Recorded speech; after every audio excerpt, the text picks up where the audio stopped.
আসসালামু আলাইকুম রহমতুল্লাহ। প্রিয় দর্শক, আপনার স্ক্রিনে দেখতে পাচ্ছেন আমির জামা ডাক্তার শফিকুর রহমান সহ বাংলাদেশ জামাত ইসলামের উচ্চ পর্যায়ের প্রতিনিধি দল তারা চীনে যাচ্ছে। চীনের একটি সরকারি সফরে যাচ্ছেন। প্রিয় দর্শক, আলহামদুলিল্লাহ। প্রিয় দর্শক, এই যে চীন যে বাংলাদেশ জামাত ইসলামীকে দ্বিতীয়বারের মতন সরকারি সফরে বাংলাদেশ জামাত ইসলামের প্রতিনিধিদেরকে আহ্বান জানিয়েছে, প্রিয় দর্শক, এই থেকে কিন্তু একটা বার্তা আমাদেরকে দেয়। সেই বার্তাটা কি?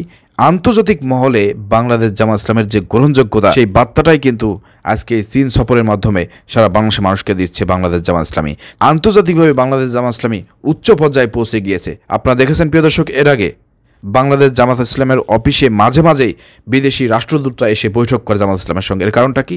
কারণ বিদেশিরা এবং আন্তর্জাতিক মহল তারা তাদের অবজারভেশন, তাদের গবেষণায় তারা দেখতে পাচ্ছে যে বাংলাদেশে ইসলামী দলগুলো এবং ইসলামের পক্ষের শক্তি আস্তে আস্তে বড় হচ্ছে এবং বৃদ্ধি হচ্ছে। আগামীতে ইসলাম ক্ষমতায় আসবে, বাংলাদেশ জামাত ইসলামের নেতৃত্বে বাংলাদেশে ইসলামী দলগুলো ক্ষমতায় আসবে, এটা কিন্তু তারা অবজারভেশন করে, গবেষণা করে তারা কিন্তু বুঝতে পেরেছে। যার কারণে আগামীতে বাংলাদেশ জামাত ইসলামী ক্ষমতা আসলে পারে কীভাবে তারা কূটনীতিক সম্পর্ক বজায় রাখবে, ব্যবসা বাণিজ্য সম্পর্ক বজায় রাখবে, রাষ্ট্রীয় সম্পর্ক বজায় রাখবে, এসব বিষয়ে আগেই বাংলাদেশ জামাত ইসলামের সঙ্গে তারা পরামর্শ করতেছে। প্রিয় দর্শক, বাংলাদেশ জামাত ইসলামের প্রতিনিধিদেরকে তারা সরকারি সফরে নিয়ে যাচ্ছে। প্রিয় দর্শক, এই ঘটনাগুলোই প্রমাণ করে আগামীতে বাংলাদেশ জামাত ইসলামী এদেশের রাষ্ট্র ক্ষমতায় আসবে।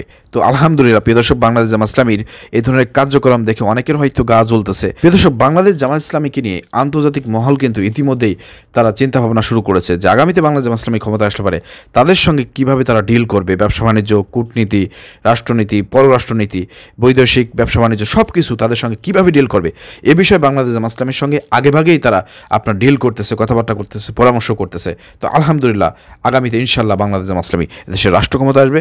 আমরা সেই দোয়া করতেছি। প্রিয় দর্শক, আপনাদের সবার সাপোর্ট কামনা করতেছি। দাঁড়িপাল্লায় সবাই ভোট দিয়ে আগামীতে বাংলাদেশে জামাত ইসলামীকে দাঁড়িপাল্লা মেখার ভোট দিয়ে একবার রাষ্ট্র পরিচালনা করার সুযোগ দিয়ে দেখেন যে বাংলাদেশ জামাত ইসলামী এ দেশটাকে কীভাবে পরিচালনা করে, একবার আপনার সুযোগ দিয়ে দেখেন। প্রিয় দর্শক, ভিডিও শেয়ার করে দেবেন।